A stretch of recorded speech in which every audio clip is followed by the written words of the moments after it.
यशोदा जयंती की सबको हार्दिक शुभकामनाएं।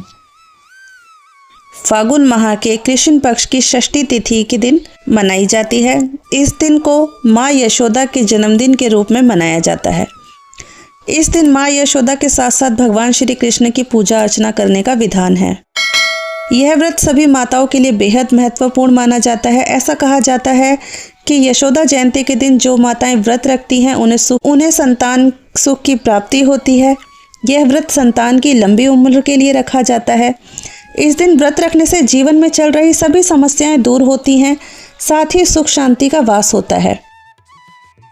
आपको बता दें, यशोदा जयंती का व्रत इस बार 18 फरवरी 2025 को रखा जाएगा।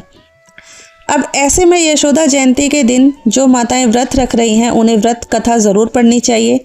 पौराणिक कथा के अनुसार एक समय की बात है कि माता यशोदा ने भगवान विष्णु की कठिन तपस्या की। उनकी तपस्या से प्रसन्न होकर भगवान विष्णु प्रकट हुए और उनसे वरदान मांगने को कहा। माता यशोदा ने उनसे कहा कि हे भगवान, मेरी इच्छा है कि आप मेरे पुत्र के रूप में मेरे घर में जन्म लें। भगवान विष्णु ने उनकी बात सुनकर कहा कि हे माता, आपकी यह मनोकामना अवश्य पूरी होगी। आने वाले समय में मैं वासुदेव और देवकी के यहाँ जन्म लूँगा, परंतु मेरा पालन पोषण आप ही करेंगी। समय आने पर भगवान कृष्ण ने देवकी और वासुदेव के 8वें रूप के पुत्र में जन्म लिया। उस समय कंस अत्याचारी राजा राज्य कर रहा था। वह देवकी और वासुदेव के संतानों को मार डालता था।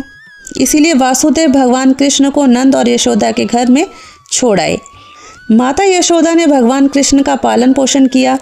उन्होंने उन्हें प्यार से बड़ा किया, उन्हें सभी प्रकार की शिक्षाएं दी। भगवान कृष्ण ने भी माता यशोदा को बहुत प्यार दिया।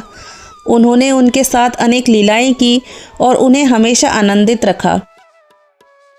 श्रीमद् भागवत में वर्णन है कि भगवान श्री कृष्ण की जो कृपा माता यशोदा को प्राप्त हुई, वैसी कृपा ना तो ब्रह्मा जी, शिव जी और ना ही लक्ष्मी को हुई।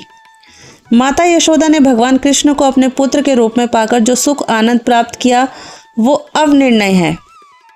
पौराणिक मान्यताओं के अनुसार यशोदा जयंती के दिन श्रद्धा भाव से भगवान श्री कृष्ण और माता यशोदा की आराधना की जाती है। भगवान श्री कृष्ण के बाल रूप के दर्शन होते हैं। शास्त्रों में बताया गया है कि इस दिन माता यशोदा और श्री कृष्ण की पूजा आराधना करने से संतान संबंधी सभी प्रकार की परेशानियां दूर होती हैं। यह भी माना जाता है कि इस दिन सच्चे मन से व्रत करने से मनोकामनाएं पूरी होती हैं।